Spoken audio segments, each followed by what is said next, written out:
There were a lot of questions. Really, could we really produce something of this size, our small department, in the big theater, in the big house on campus? Could we fill 1,500 seats each night for the performances? Could our dancers really step up inside of their artistry and their development and technique and perform at that professional level that we were expecting? Because that's what we wanted to present. We didn't want to present a student production. This was a professional production. 3, 4, 5, 6, 7, and he arrives 2, 3, 4, 5.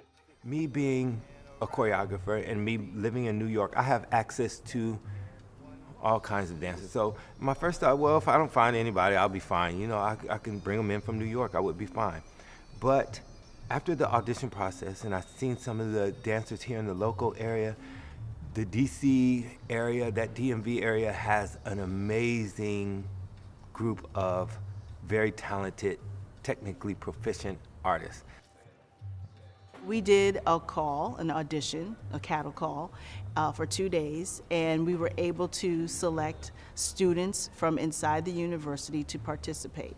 Then we did a call for professional dancers and sent that out to, you know, our dance centers here in the Washington, D.C., Maryland, and Virginia area. And we had great response and did, again, another cattle call on that level, and were able to select dancers from a professional standpoint to participate.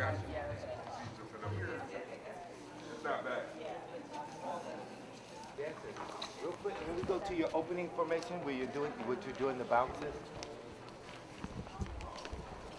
I just want to get Daniel's entrance out. When I decided to take on this project, the history portion of it was a little bit daunting. I said, wow, how am I going to do this? I am back in history class again. So I had some idea about the Omani culture, but to bring in the East African connection and the influences, that was all new to me. So for me, the research was critical because I'm reading, trying to get as much information as possible so that we could be as true to the story and the ballet and the movement as possible. We talked a lot about how we were going to tell the story. What was the story we were going to tell? What is the research? What was the research telling us? Where was it driving us inside of the ballet? What were those elements? Ray just said, I want to be able to tell my story through my movement. That's what he said. I have this masculine aesthetic when I work, and I like big movement that moves quick. But there was something about my movement layered on top of a femininity, you know, and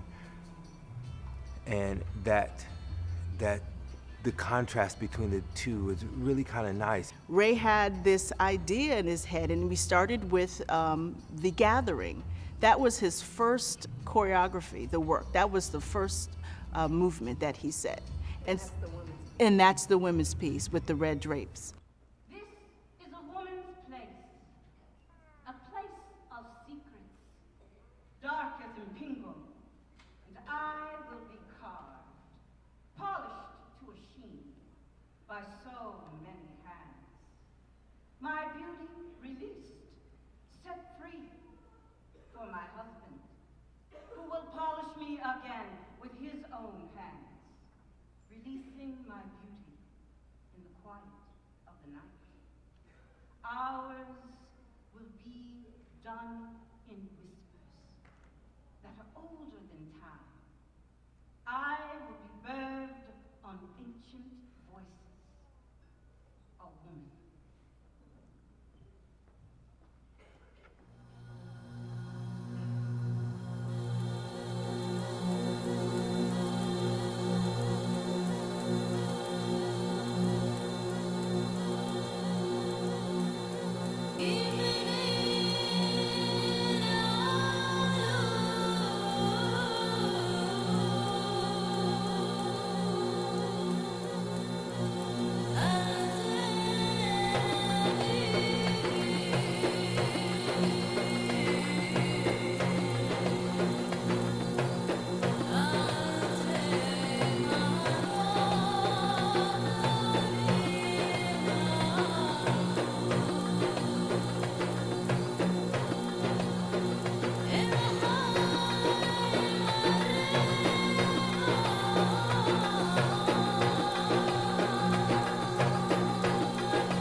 think my main objective, I said this even from the beginning of the process, that I would be extremely sensitive to their culture.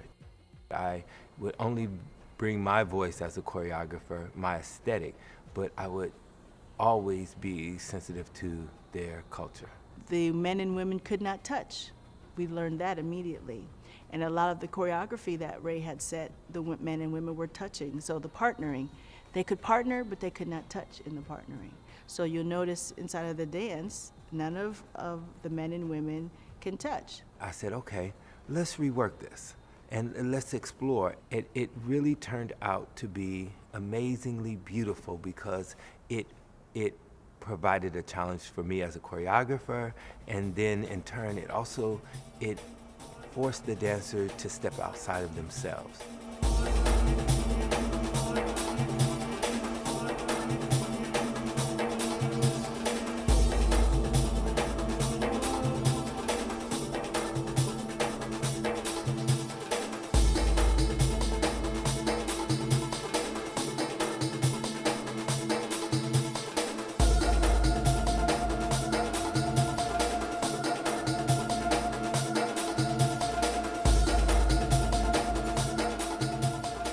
We wanted to make sure that we had hijabs on the women because they're covered.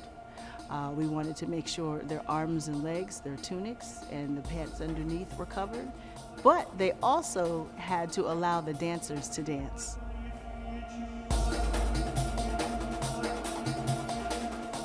We were able to make some adjustments to the costuming, but still keep the element of their culture very much vibrant in what the dancers wore. The East African traditions as well, particularly the patterns that were selected that the dancers wore that were African, were very critical because, again, we wanted to stay very close to what was tradition and what is used inside of their dress previously and then now in the present day.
I would say the biggest challenge in the beginning was greed, that I wanted exactly what I wanted.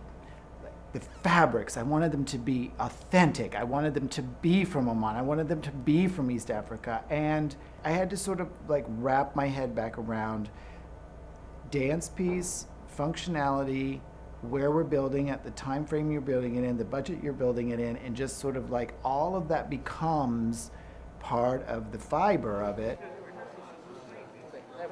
I think I can trim you out. Tim would come into the studio and he would watch the dancers move. He would watch the movement, all of the movement. And not once did he ever say, well, can we adjust this, for this particular costume? Not once did he say that. He watched the dancers in rehearsal. He sat down with me. He did his research, and he would come back with these amazingly, especially for the women, these amazingly beautiful costumes that moved, and they moved with the women. And still to this day, I would sit in rehearsal and in the theater, and I would look at it, and not once did it ever compromise my vision, not one time. Ladies,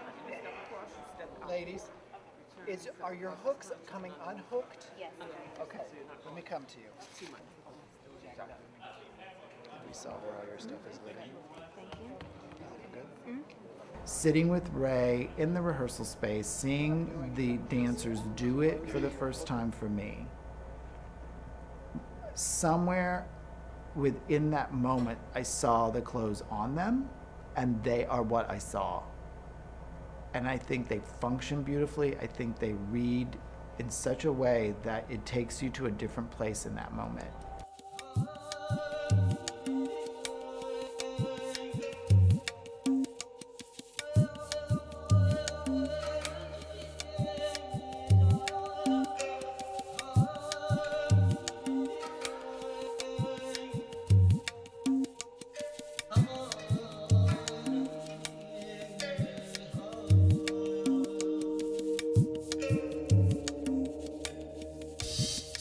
When they put it on, the hijabs and even some of the dresses, I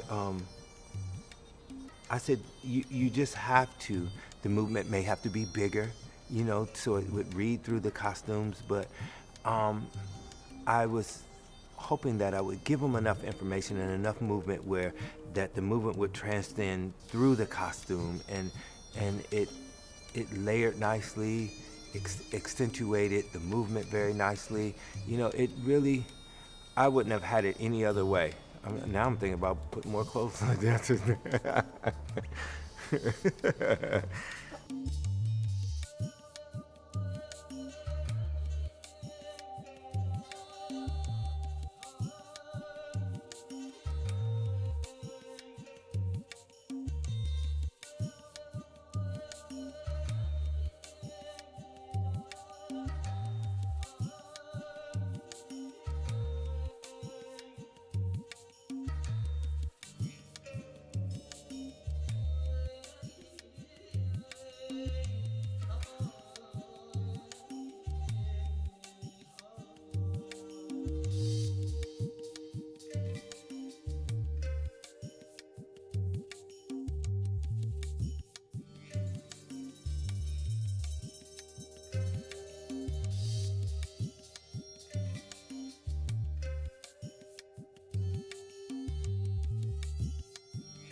We can have the fabric on the door overlap it. Yeah. Okay. The story is a hero story, and a hero story is always more about the journey than the destination. I remember me and Paul had a conversation, and we said, okay, I'm going to build a boat, and it's going to travel across the stage. I said, oh, okay. And then I said, if you build that boat, I'm going to have them dance on top of it.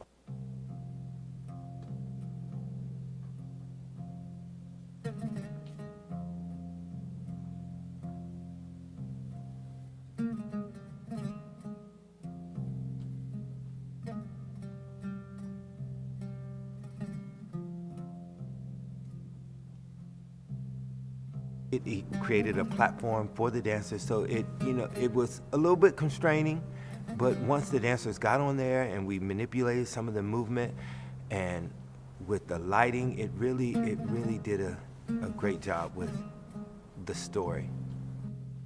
So he's going on this journey, and he needs a vehicle to go on this journey, and so the dhow seemed like an essential part of what needed to be expressed to tell the story.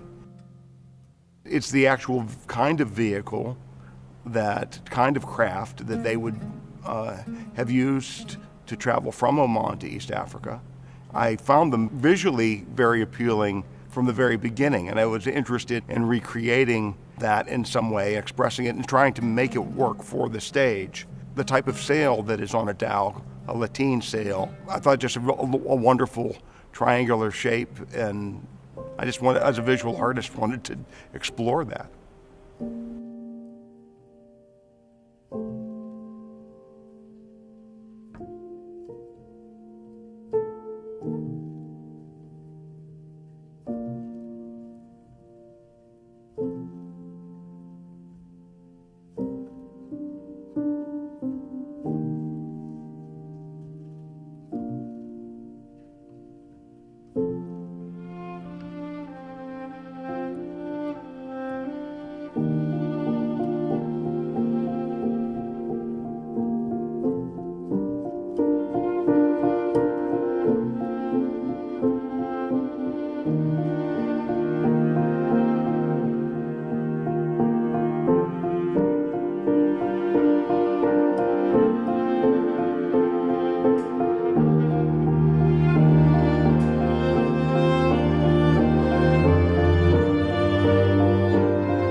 When we see Hamdan, the young male dancer and the storyteller, riding off on the dhow with the crescent moon, and it's a silhouette, that is amazing to me. That picture is amazing to me. It gives me chills because it talks about, or for me, it gives me this past, present, future thing.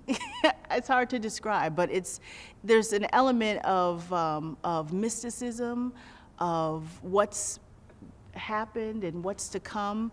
There's just something there in that moment. The first warrior let loose his sword. I will cut off the head of the snake that dares to divide us by race, color, creed, poor and rich. Yogaku, he cried. The snake was too fast.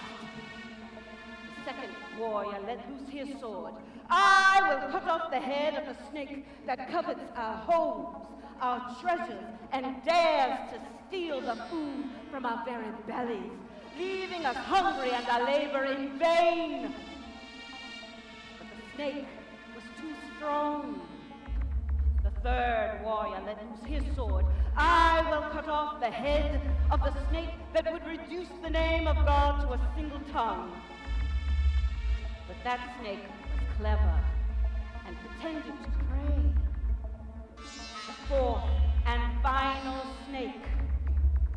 Warrior, let loose his sword. I will cut off the head of the snake that would keep his fangs of separation at our throats.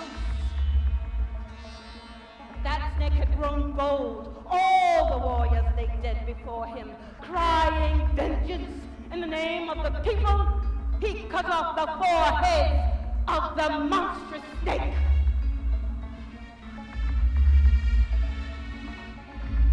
When Hamdan arrives in the village and fights the four snakes, the four dancers represent the four heads of the snake. And for me, I was like, this production, we gotta have spectacle. We have to have some spectacle. Because it was based on a man, and a lot of it was, the physical movement and the masculinity of attached to this man and his travel, and him being out at sea and attacking a four-headed snake and those things, a lot of that story lended to the athleticism of my choreography. So that part about it wasn't hard. Asking the dancers to jump in a 10-foot pit, that's a different story.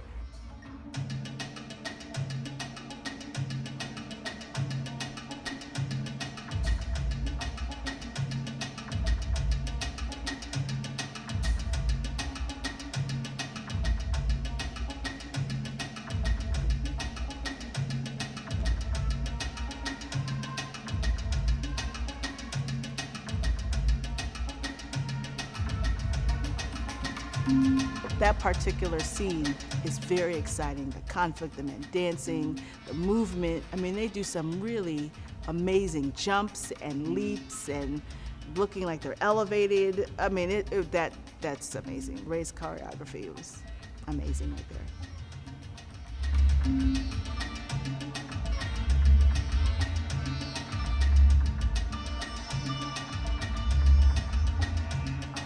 Last night, when I was watching the production, it would just solidified the moment for me when the two dancers, go into the pit. The first dancer fell backwards, and the audience was like, there's this huge gasp. I said, okay, yes. And then when Daniel, the gentleman who plays the lead, Hamdan, went into the pit for the second time, that solidified it for me.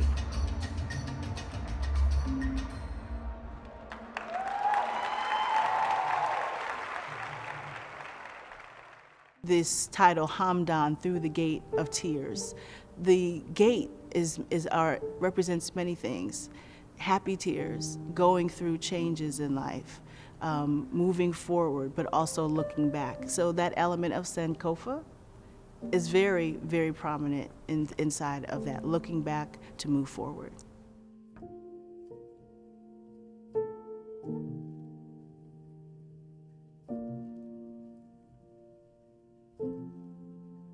I was in the last row in the orchestra seat, and And you get this anxiety because it's like your baby. You spent so much time with it. And not only you, but you know that there are people who have those dancers on stage who have invested so much time and energy into your vision, my vision. So it's the weight of the world on your shoulders. But to see the audience respond the way they did and to get the feedback that I did, it filled my heart.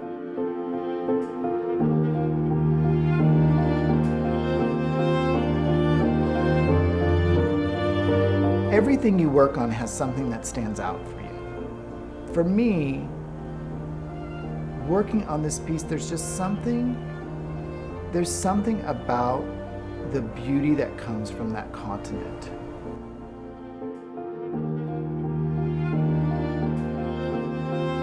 And I think that's something that people in the audience will gain from watching the show. And I've been extremely impressed with the way the movement has been expressed, and there's great feeling. It's really, really alive and deep and rich with emotion. It's always been my hope as a choreographer that my work touches the human spirit. I always ask myself, how is this going to make them feel? Or is it going to make them feel anything? So it's always my hope that they walk out of this theater feeling something.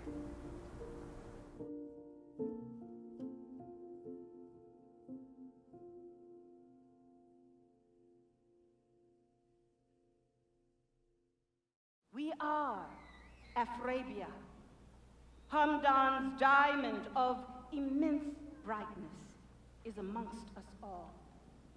A reflection of what was and now what it has become, lighting a path of peace and creative prosperity. Let us celebrate the journey of the human soul, transcending through time, a dance of happy tears, giving way to new dreams.